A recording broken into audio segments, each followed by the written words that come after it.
जय Hind. Indian art and culture को recently हमने यूपीएससी के पॉइंट ऑफ व्यू से कॉम्प्रिहेंसिवली कवर किया है। एंशिएंट एंड मेडिवल हिस्ट्री के सेशंस हमारे ऑलरेडी चल रहे हैं। इसके अलावा Indian polity, Indian economy, modern history और ज्योग्राफी को भी हमने यूपीएससी के पॉइंट ऑफ व्यू से इन डिटेल ऑलरेडी कवर किया हुआ है। अगर आपने इन सभी सेशंस को देखा है तो अच्छी बात है, अगर नहीं देखा है तो इन सभी कोर्सेज की प्लेलिस्ट बनी हुई है। प्लेलिस्ट में जाके आप इन कोर्सेज को इजीली एक्सेस कर सकते हो। यूपीएससी के पॉइंट ऑफ व्यू से एक और सब्जेक्ट बेहद इंपॉर्टेंट है जिसे बुलाया जाता है एनवायरमेंट। आज के सेशन से हम शुरू कर रहे हैं एनवायरमेंट। यूपीएससी के पॉइंट ऑफ व्यू से एनवायरमेंट को in detail line by line हम कवर करेंगे, एनवायरमेंट के बारे में पढ़ेंगे, बातचीत करेंगे। और एनवायरमेंट के लिए रेफरेंस बुक के तौर पे आप किस बुक को यूज कर सकते हो उसकी जानकारी मैं दे दूंगा टेलीग्राम चैनल पे, तो वहां पे जाके आप देख सकते हो। अच्छा, ये जितने भी कोर्सेज हमने ऑलरेडी कवर किए हुए हैं या जिन भी कोर्सेज को हम कवर कर रहे हैं, ये सभी कोर्सेज आपके लिए एब्सोल्युटली फ्री हैं। इन रिटर्न आपसे सिर्फ इतना सा एक्सपेक्टेड है कि अगर आपको ये सेशंस प्रोडक्टिव लगते हैं, अगर आपको ये सेशंस यूजफुल लगते हैं, तो वीडियोस पर लाइक के बटन को दबाते रहना, बिकॉज लाइक दबाना जरूरी है। यूट्यूब ऐसे ही फंक्शन करता है, जब आप वीडियो पर लाइक के बटन को दबाते हो तो यूट्यूब वीडियो को कंसिडर करता है और थोड़ा सा पुश कर देता है, तो लाइक का बटन दबाते रहना। अब तो वो हाइप वाला भी ऑप्शन आ गया है। अगर आपको ये सेशंस यूजफुल लगते हैं तो वीडियोस को हाइप करते रहना, शेयर करते रहना अपने सोशल मीडिया हैंडल्स पे, व्हाट्सएप वगैरह पे अपने फ्रेंड्स को। जो भी लोग इसमें इंटरेस्टेड हैं, इससे रिलेटेड पढ़ाई कर रहे हैं, उनको शेयर करते रहना। चैनल को सब्सक्राइब कर लेना अगर नहीं किया है तो। और अगर आप केपेबल हो, हेल्प करना चाहते हो, तो आप हमें हेल्प कर सकते हो by clicking on the join button, या फिर आप कंट्रीब्यूट भी कर सकते हो क्यूआर कोड को स्कैन करके। अच्छा, एनवायरनमेंट के अंदर सबसे पहला चैप्टर टाइटल्ड है इंट्रोडक्शन ऑफ एनवायरनमेंट। एनवायरनमेंट के बारे में इंट्रोडक्शन के तौर पर बातचीत करता है ये चैप्टर। आज के सेशन में सबसे पहले हम बात करेंगे व्हाट इज एनवायरनमेंट के बारे में। एनवायरनमेंट होता क्या है, एनवायरनमेंट के फीचर्स क्या हैं, एनवायरनमेंट को किन कैटेगरीज में डिवाइड करके देखा जाता है, इन सभी चीजों के बारे में आज हम पढ़ेंगे, बातचीत करेंगे। दूसरा, हम बात करेंगे कंपोनेंट्स ऑफ एनवायरनमेंट के बारे में। एनवायरनमेंट के प्राइमरीली दो कंपोनेंट्स देखने को मिलते हैं, इन दोनों कंपोनेंट्स के बारे में हम पढ़ेंगे, बातचीत करेंगे। और फाइनली हम बात करेंगे goods and services provided by ecosystem के बारे में। इकोसिस्टम के द्वारा कौन से गुड्स प्रोवाइड किए जाते हैं, कौन सी सर्विसेज प्रोवाइड की जाती हैं, इन सभी चीजों के बारे में आज हम पढ़ेंगे, बातचीत करेंगे। देखो, शुरू करते हैं। सबसे पहले तो बेसिक सवाल, एनवायरनमेंट होता क्या है, व्हाट इज एनवायरनमेंट। और अगर बेहद सिंपल तौर पे कहें तो ये जो सराउंडिंग्स देखने को मिलती हैं, इन सराउंडिंग्स को ही क्या बुलाया जाता है, एनवायरनमेंट बुलाया जाता है। हमारे इर्द गिर्द, ऑर्गेनिजम्स के इर्द गिर्द ये जो सराउंडिंग्स देखने को मिलती हैं, इन सराउंडिंग्स को ही क्या बुलाया जाता है, इन सराउंडिंग्स को ही एनवायरनमेंट बुलाया जाता है। अगर सिंपल तौर पे डिफाइन करें तो environment is basically the sum total of all conditions and influences that affect the development of organisms. Organisms के डेवलपमेंट को अफेक्ट करने वाले जितने भी इन्फ्लुएंसेस हैं, जितनी भी कंडीशंस हैं, उन सब के सम टोटल को ही क्या बुलाया जाता है, एनवायरनमेंट बुलाया जाता है। और जब बात होती है ऑर्गेनिजम्स के डेवलपमेंट के बारे में, तो ऑर्गेनिजम्स के डेवलपमेंट को प्राइमरीली दो एलिमेंट्स अफेक्ट करते हैं। कौन कौन से दो एलिमेंट्स अफेक्ट करते हैं, एक फिजिकल एलिमेंट्स और दूसरा बायोलॉजिकल एलिमेंट्स। फिजिकल एलिमेंट्स जैसे लैंडफॉर्म्स हैं, जैसे रॉक्स हैं, जैसे मिनरल्स हैं, जैसे सॉइल है, जैसे क्लाइमेटिक कंडीशंस हैं। और बायोलॉजिकल एलिमेंट्स जैसे ह्यूमन बीइंग्स हैं, जैसे फ्लोरा है, जैसे फोना है, जैसे माइक्रो ऑर्गेनिजम्स हैं। ये जो फिजिकल एलिमेंट्स हैं और ये जो बायोलॉजिकल एलिमेंट्स हैं, ये एक दूसरे के साथ में म्यूचुअली इंटरेक्ट करते हैं। और इस इंटरेक्शन की वजह से जो भी सराउंडिंग्स क्रिएट होती हैं, उन्हीं सराउंडिंग्स को सिंपल तौर पे एनवायरनमेंट बुलाया जाता है। बेहद सिंपल और इजी सी बातचीत है। एक शब्द में अगर कहें तो एनवायरनमेंट का मतलब क्या है, सराउंडिंग्स।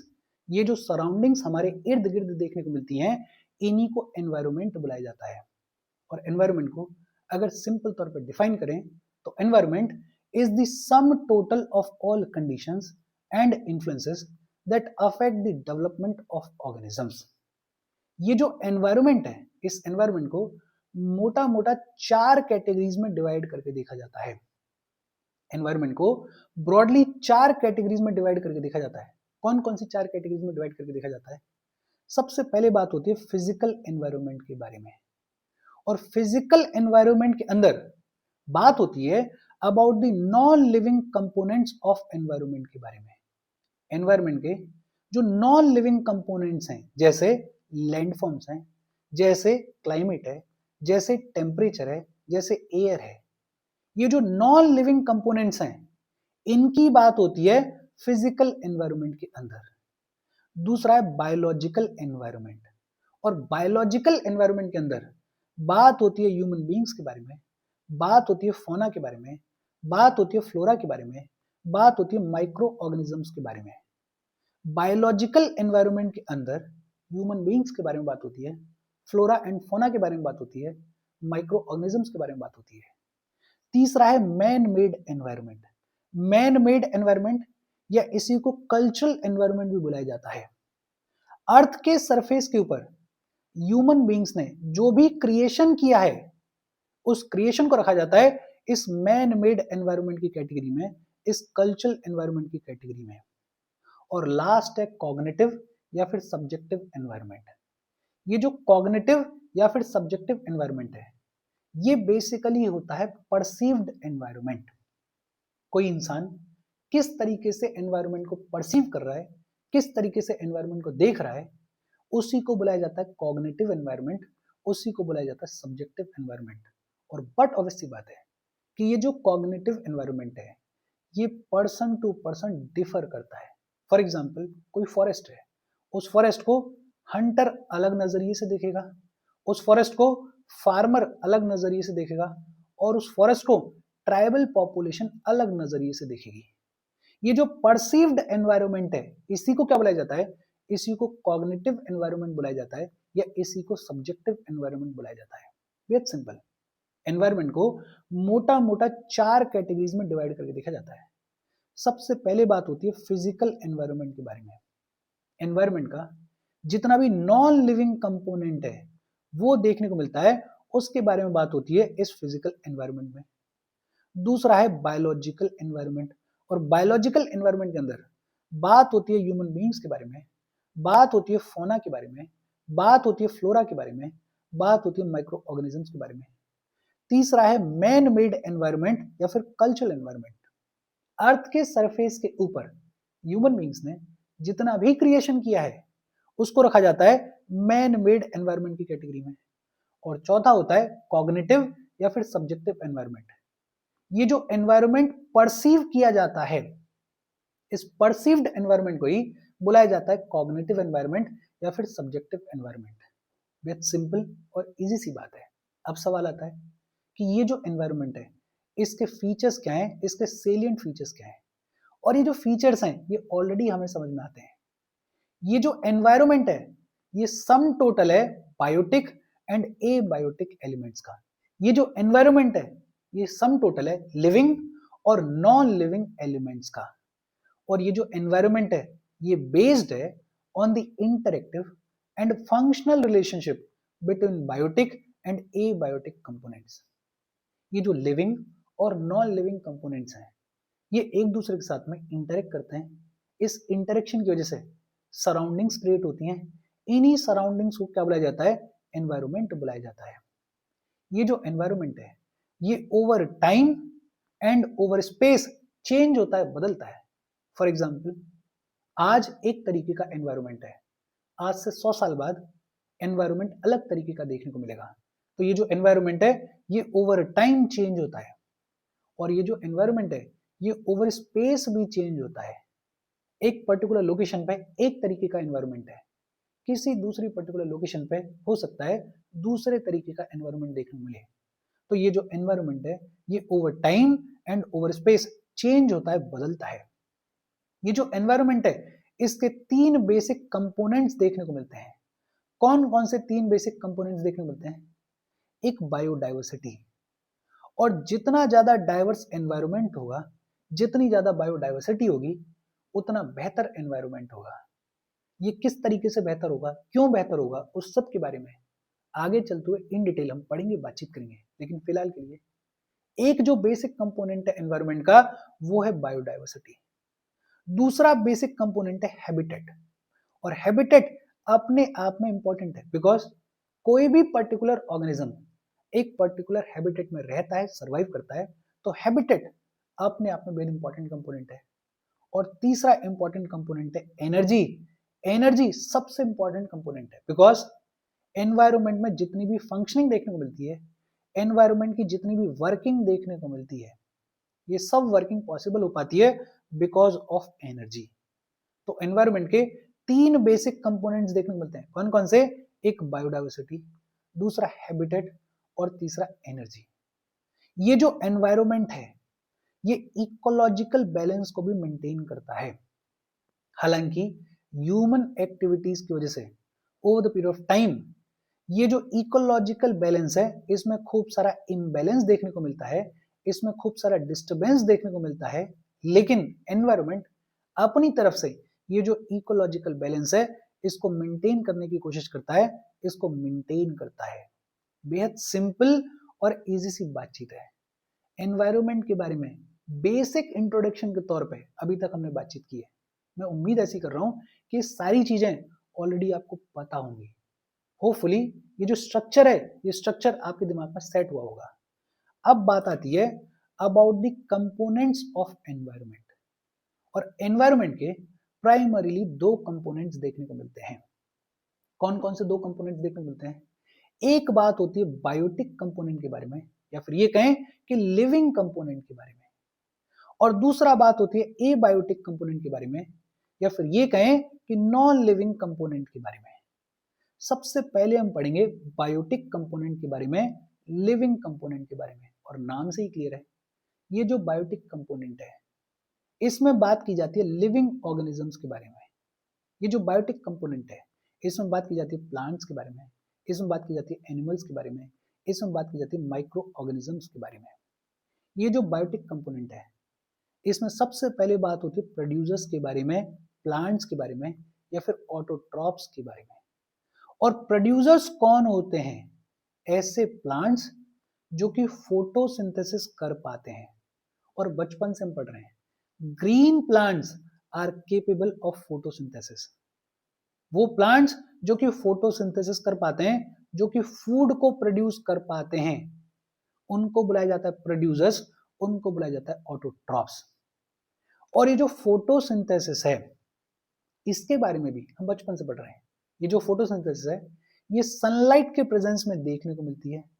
और फोटोसिंथेसिस में होता क्या है? फोटोसिंथेसिस में ये जो कार्बन डाइऑक्साइड है और ये जो ऑक्सीजन है ये दोनों यूनाइट होते हैं। अच्छा, ऑक्सीजन कहां से आता है? पेड़ों के अंदर जो वाटर होता है, जो H2O होता है, उसमें से ऑक्सीजन लिया जाता है और कार्बन डाइऑक्साइड और ऑक्सीजन ये दोनों यूनाइट होते हैं इस फोटोसिंथेसिस में। और ये प्रोसेस आकर होती है, अल्टीमेटली जो ऑक्सीजन है उसको रिलीज कर दिया जाता है और प्रोड्यूस क्या होता है? एनर्जी रिच ऑर्गेनिक मटेरियल, या फिर ये कहें कि कार्बोहाइड्रेट्स जो हैं वो प्रोड्यूस होते हैं इस फोटोसिंथेसिस की प्रोसेस में। फोटोसिंथेसिस में होता क्या है? कार्बन डाइऑक्साइड और ऑक्सीजन दोनों यूनाइट होते हैं। अल्टीमेटली जो ऑक्सीजन है उसको रिलीज कर दिया जाता है और प्रोड्यूस क्या होता है? एनर्जी रिच ऑर्गेनिक मटेरियल, या फिर ये कहें कि कार्बोहाइड्रेट जो है वो प्रोड्यूस होता है। फोटोसिंथेसिस के बारे में बचपन से हम पढ़ रहे हैं। मैं उम्मीद ऐसी कर रहा हूं कि इसके बारे में ऑलरेडी आपको पता होगा। अच्छा, एक्वेटिक इकोसिस्टम में जो वाटर वाला इकोसिस्टम होता है उसमें कई सारे माइक्रोस्कोपिक एल्गीज भी ऐसे देखने को मिलते हैं जो कि फूड को प्रोड्यूस कर पाते हैं, जिनको प्रोड्यूसर्स की कैटेगरी में रखा जाता है। इसके अलावा बहुत सारे माइक्रो ऑर्गेनिजम्स, बहुत सारे बैक्टीरियाज ऐसे होते हैं जो कि फूड को प्रोड्यूस कर पाते हैं, और जिस प्रोसेस के थ्रू प्रोड्यूस कर पाते हैं उसको कीमोसिंथेसिस बुलाया जाता है। कीमोसिंथेसिस एग्जैक्टली क्या होती है उसके डिटेल्स में जाने की जरूरत नहीं है, हम पीएचडी नहीं कर रहे हैं, हम जीएस के पॉइंट ऑफ व्यू से पढ़ रहे हैं। लेकिन हाँ, कुछ माइक्रो ऑर्गेनिजम्स भी ऐसे होते हैं जो कि फूड को प्रोड्यूस कर पाते हैं, और जिस प्रोसेस के थ्रू प्रोड्यूस कर पाते हैं उसको कीमोसिंथेसिस बुलाया जाता है। ध्यान देना, ये जो माइक्रो ऑर्गेनिजम्स हैं ये फोटोसिंथेसिस नहीं कर रहे हैं। ये जो माइक्रो ऑर्गेनिजम्स हैं ये मिल रहे हैं ऐसी जगहों पे जहां पे सनलाइट पहुंच ही नहीं रही है, जैसे ओशन बेसिन्स में जहाँ पे सनलाइट पहुंचती नहीं है, जैसे कोई केव है जहाँ पे सनलाइट नहीं पहुंच रही है, वहां पे कुछ ऐसे माइक्रो ऑर्गेनिजम्स, कुछ ऐसे बैक्टीरियाज देखने को मिलते हैं जो कि फूड को प्रोड्यूस कर पाते हैं। जिस प्रोसेस के थ्रू प्रोड्यूस कर पाते हैं उसको कीमोसिंथेसिस बुलाया जाता है। इजी। सबसे पहले हम बात करें प्रोड्यूसर्स के बारे में, ऑटोट्रॉप्स के बारे में। एक लाइन में अगर याद रखें तो ऐसे प्लांट्स जो कि फोटोसिंथेसिस कर पाते हैं, उन प्लांट्स को रखा जाता है प्रोड्यूसर्स की कैटेगरी में, उन प्लांट्स को रखा जाता है ऑटोट्रॉप्स की कैटेगरी में। दूसरे होते हैं कंज्यूमर्स, कंज्यूमर्स या फिर हेटेरोट्रॉप्स। और एक लाइन में अगर बोलें तो कंज्यूमर्स वो होते हैं जो कि अपना फूड प्रोड्यूस नहीं कर पाते हैं। कंज्यूमर्स वो होते हैं जो कि फोटोसिंथेसिस नहीं कर पाते हैं। और ये जो कंज्यूमर्स हैं, इसमें 3 कैटेगरी के कंज्यूमर्स देखने को मिलते हैं। कौन कौन से? सबसे पहले बात होती है प्राइमरी कंज्यूमर्स के बारे में। प्राइमरी कंज्यूमर्स बेसिकली हर्बीवोर्स होते हैं, जो शाकाहारी होते हैं, उनको रखा जाता है प्राइमरी कंज्यूमर्स की कैटेगरी में। दूसरे होते हैं secondary consumers. Secondary consumers basically carnivores होते हैं, जो मांसाहारी होते हैं, उनको रखा जाता है सेकेंडरी कंज्यूमर्स की कैटेगरी में। और तीसरे होते हैं टर्शरी कंज्यूमर्स, जो ओमनीवोर्स होते हैं, जो शाकाहारी और मांसाहारी दोनों होते हैं, उनको रखा जाता है टर्शरी कंज्यूमर्स की कैटेगरी में। कंज्यूमर्स या हेटेरोट्रॉप्स बेसिकली जो अपना फूड प्रोड्यूस नहीं कर पाते हैं, जो फोटोसिंथेसिस नहीं कर पाते हैं, उनको रखा जाता है कंज्यूमर्स की कैटेगरी में। प्राइमरी कंज्यूमर्स हर्बीवोर्स होते हैं, शाकाहारी होते हैं, उनको प्राइमरी कंज्यूमर्स बोला जाता है। सेकेंडरी कंज्यूमर्स कार्निवोर्स जो होते हैं, जो मांसाहारी होते हैं, उनको रखा जाता है सेकेंडरी कंज्यूमर्स की कैटेगरी में। और टर्शरी कंज्यूमर्स ओमनीवोर्स, जो दोनों शाकाहारी और मांसाहारी होते हैं, उनको रखा जाता है टर्शरी कंज्यूमर्स की कैटेगरी में। और लास्ट है डीकंपोजर्स या डेट्रिट्स। कुछ बैक्टीरियाज, कुछ फंगाई, कुछ इंसेक्ट्स ऐसे होते हैं जो कि ऑर्गेनिक मैटर को डिकम्पोज करते हैं, जो कि ऑर्गेनिक मैटर को डिग्रेड करते हैं। डेड ऑर्गेनिक मैटर है, उसको जो बैक्टीरियाज, जो फंगाई, जो इंसेक्ट्स डिकम्पोज करते हैं, उनको बुलाया जाता है डीकंपोजर्स। और डीकंपोजिशन के बाद जो प्रोडक्ट रिलीज होता है, उस प्रोडक्ट को प्रोड्यूसर्स जो है वो रीयूज कर लेते हैं। तो जो बैक्टीरिया, जो फंगाई, जो इंसेक्ट्स ऑर्गेनिक मैटर को डीकंपोज करते हैं, उनको रखा जाता है डीकंपोजर्स की कैटेगरी में। और डीकंपोजिशन के बाद जो भी प्रोडक्ट रिलीज होता है, इस प्रोडक्ट को जो प्रोड्यूसर्स हैं वो रीयूज कर लेते हैं, अपने काम में ले लेते हैं। Very simple. ये जो बायोटिक कंपोनेंट है, ये जो लिविंग कंपोनेंट है, इसमें बात होती है लिविंग ऑर्गेनिजम्स के बारे में। सबसे पहले इसमें बात होती है प्रोड्यूसर्स के बारे में। एक लाइन में अगर बोलें तो ऐसे प्लांट्स जो कि फोटोसिंथेसिस कर पाते हैं, उनको रखा जाता है प्रोड्यूसर्स की कैटेगरी में। दूसरे होते हैं कंज्यूमर्स, जो फोटोसिंथेसिस नहीं कर पाते हैं, उनको रखा जाता है कंज्यूमर्स की कैटेगरी में। और तीसरे होते हैं डीकंपोजर्स, ऐसे बैक्टीरियाज, ऐसे फंगाई, ऐसे इंसेक्ट्स जो कि ऑर्गेनिक मैटर को डीकंपोज करते हैं, उनको रखा जाता है डीकंपोजर्स की कैटेगरी में। ये जो कंज्यूमर्स हैं, इनमें भी 3 सब डिविजन्स देखने को मिलते हैं। एक होते हैं प्राइमरी कंज्यूमर्स, जो हर्बीवोर्स होते हैं, उनको रखा जाता है प्राइमरी कंज्यूमर्स की कैटेगरी में।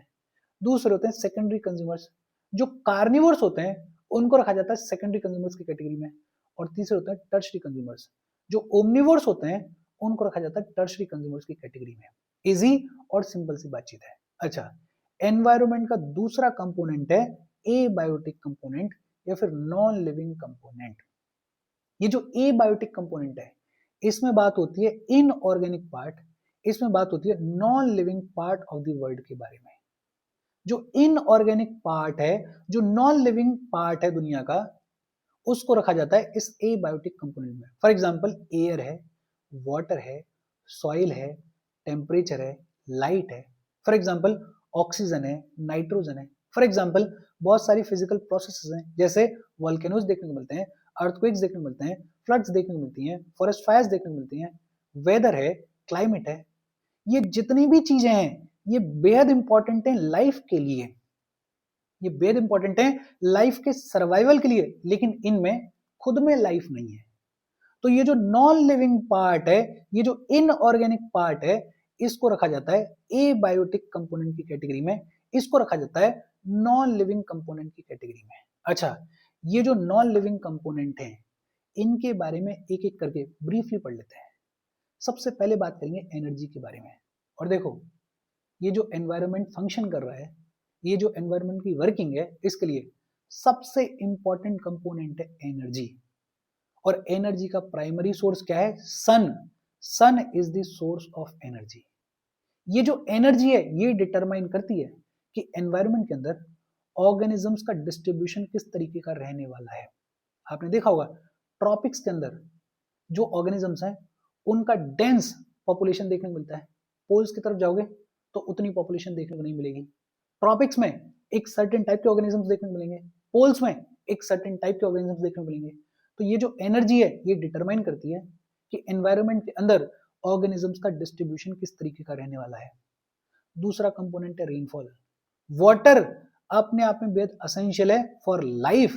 अर्थ के ऊपर जो सबसे इंपॉर्टेंट चीज अवेलेबल है वो वाटर अवेलेबल है। दुनिया में और दूसरा कोई ऐसा प्लेनेट अभी तक डिस्कवर नहीं किया गया है जिसपे वाटर देखने को मिलता हो। तो water is essential for life. और ज्यादातर जो बायोकेमिकल रिएक्शंस देखने को मिलते हैं वो एक्वस मीडियम में अकर होते हैं, वो वाटर के प्रेजेंस में अकर होते हैं। वाटर बेहद इंपॉर्टेंट रोल प्ले करता है बॉडी के टेम्परेचर को रेगुलेट करने में। वाटर बॉडीज के अंदर एक लंबी चौड़ी एक्वेटिक लाइफ देखने को मिलती है। तो रेनफॉल अपने आप में इंपॉर्टेंट कंपोनेंट है। तीसरा कंपोनेंट है टेम्परेचर। जितने भी ऑर्गेनिजम्स देखने को मिलते हैं वो एक सर्टेन रेंज ऑफ टेम्परेचर, वो एक सर्टेन रेंज ऑफ ह्यूमिडिटी को ही टॉलरेट कर सकते हैं। उसके बियॉन्ड अगर टेम्परेचर देखने को मिलेगा, उसके बियॉन्ड अगर ह्यूमिडिटी देखने को मिलेगी तो वो ऑर्गेनिज्म सर्वाइव नहीं कर पाएंगे। एनवायरनमेंट इंश्योर करता है कि ये जो इकोलॉजिकल बैलेंस है, ये जो टेम्परेचर का बैलेंस है, ये बैलेंस बना रहे। तो टेम्परेचर अपने आप में बहुत इंपॉर्टेंट कंपोनेंट है। फिर चौथा है एटमॉस्फेयर। और एटमॉस्फेयर जो है वो हेल्दी बायोस्फीयर के लिए कंडीशंस को क्रिएट करता है। ये जो बायोस्फीयर है जिसमें लाइफ देखने को मिलती है, उस बायोस्फीयर के लिए जो हेल्दी कंडीशंस हैं वो क्रिएट होती हैं बिकॉज ऑफ दिस एटमॉस्फेयर। फिर इसके बाद है सबस्ट्रेटम। और सबस्ट्रेटम का मतलब लेयर ऑफ सॉइल। और ये जो सॉइल है ये अपने आप में बेहद इंपॉर्टेंट रोल प्ले करती है। सॉइल के अंदर बहुत सारे छोटे छोटे ऑर्गेनिज्म सर्वाइव करते हैं। सॉइल के अंदर फंगाई सर्वाइव करती है। सॉइल के अंदर माइक्रोब्स देखने को मिलते हैं जो कि इंपॉर्टेंट होते हैं। ये जो सॉइल है ये प्लांट लाइफ को सपोर्ट करती है। ये जो सॉइल है ये एग्रीकल्चर को सपोर्ट करती है। तो सॉइल बड़ा इंपॉर्टेंट रोल प्ले करती है एनवायरनमेंट में। ये जो सबस्ट्रेटम है ये बड़ा इंपॉर्टेंट नॉन लिविंग कंपोनेंट है इस एनवायरनमेंट का। इसके अलावा मटेरियल्स। और जब बात होती है मटेरियल्स के बारे में तो एक देखने को मिलते हैं ऑर्गेनिक कंपाउंड्स और दूसरे देखने को मिलते हैं इनऑर्गेनिक कंपाउंड्स। ऑर्गेनिक कंपाउंड्स के अंदर देखने को मिलते हैं प्रोटीन्स, देखने को मिलते हैं कार्बोहाइड्रेट्स, देखने को मिलते हैं लिपिड्स। और ये जो ऑर्गेनिक कंपाउंड्स हैं ये कैसे प्रोड्यूस होते हैं? ये प्रोड्यूस होते हैं because of the decomposition of inorganic compounds. Inorganic compounds का जब डीकम्पोजिशन होता है तो अल्टीमेटली प्रोड्यूस होते हैं ऑर्गेनिक कंपाउंड्स। और इनऑर्गेनिक कंपाउंड्स जैसे कार्बन डाइऑक्साइड है, जैसे वाटर है, जैसे सल्फर है, जैसे नाइट्रेट्स हैं। ये जो ऑर्गेनिक कंपाउंड्स हैं और ये जो इनऑर्गेनिक कंपाउंड्स हैं ये दोनों ही बेहद इंपॉर्टेंट है लाइफ के लिए, बेहद इंपॉर्टेंट है लाइफ के सर्वाइवल के लिए। और लास्ट है लेटिट्यूड एंड ऑल्टीट्यूड। किसी भी जगह पे क्लाइमेटिक कंडीशंस कैसी होने वाली हैं वो सीवियरली डिपेंड करती हैं उस जगह की लेटिट्यूड के ऊपर, उस जगह की ऑल्टीट्यूड के ऊपर। फॉर एग्जांपल इक्वेटर के ऊपर एक तरीके की क्लाइमेटिक कंडीशंस देखने को मिलेंगी, पोल्स के ऊपर दूसरे तरीके की क्लाइमेटिक कंडीशंस देखने को मिलेंगी, माउंटेन के बेस पे एक तरीके की क्लाइमेटिक कंडीशंस देखने को मिलेंगी और माउंटेन के टॉप पे बिल्कुल अलग क्लाइमेटिक कंडीशंस देखने को मिलेंगी। तो ये जो लेटिट्यूड है, ये जो ऑल्टीट्यूड है, ये भी बड़ा इंपॉर्टेंट कंपोनेंट है एनवायरनमेंट का। ये जो एबायोटिक कंपोनेंट्स हैं, ये जो नॉन लिविंग कंपोनेंट्स हैं, ये अपने आप में बेहद इंपॉर्टेंट रोल प्ले करते हैं इस एनवायरनमेंट के अंदर। सिंपल तौर पे अगर बात करें तो एनवायरनमेंट के प्राइमरीली दो कंपोनेंट्स देखने को मिलते हैं। कौन कौन से दो कंपोनेंट देखने को मिलते हैं? एक बायोटिक कंपोनेंट या फिर लिविंग कंपोनेंट, और दूसरा एबायोटिक कंपोनेंट या फिर नॉन लिविंग कंपोनेंट। और ये दोनों ही कंपोनेंट्स एक दूसरे के साथ में म्यूचुअली इंटरेक्ट करते हैं और इस इंटरेक्शन की वजह से जो सराउंडिंग्स क्रिएट होती हैं उन्हीं को क्या बुलाया जाता है? उन्हीं को एनवायरनमेंट बुलाया जाता है। बेहद सिंपल और इजी सी बातचीत है। अभी तक जितना भी हमने पढ़ा है वो ऐसा है कि बचपन से इसके बारे में हम पढ़ते आ रहे हैं। मैं उम्मीद ऐसी कर रहा हूँ कि ये सारी चीजें ऑलरेडी आपको पता होंगी। इसके बाद बात आती है about the goods and services provided by the ecosystem. Ecosystem से हमें कौन कौन से गुड्स मिलते हैं, कौन कौन सी सर्विसेज मिलती हैं। गुड्स की अगर बात करें तो ये जो इकोसिस्टम है, ये जो एनवायरनमेंट है, इससे हमें फूड मिलता है, इससे हमें ड्रिंक करने के लिए वाटर मिलता है, क्रॉप्स मिलती हैं, फिश वगैरह मिलती है, लाइव स्टॉक वगैरह मिलता है, फ्रूट्स वगैरह मिलते हैं। ये जो एनवायरनमेंट है, ये जो इकोसिस्टम है, इससे हमें रॉ मटेरियल्स मिलते हैं, जैसे टिम्बर मिलती है, जैसे फाइबर्स मिलते हैं, जैसे फ्यूल मिलता है, जैसे बिल्डिंग मटेरियल्स मिलते हैं। ये जो इकोसिस्टम है, इसमें जो भी प्लांट्स देखने को मिलते हैं, इसमें जो भी ऑर्गेनिजम्स देखने को मिलते हैं, वो हमारे मेडिसिनल रिसोर्सेज के तौर पर भी काम करते हैं। इसके अलावा ये जो इकोसिस्टम है, ये हमें रेगुलेटिंग सर्विसेज भी प्रोवाइड करता है, जैसे एयर का प्यूरिफिकेशन है, जैसे वाटर का प्यूरिफिकेशन है।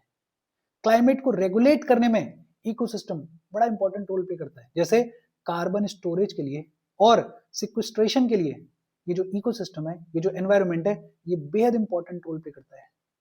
पेस्ट कंट्रोल के लिए, डिजीज कंट्रोल के लिए ये जो एनवायरनमेंट है, ये बड़ा इंपॉर्टेंट रोल प्ले करता है।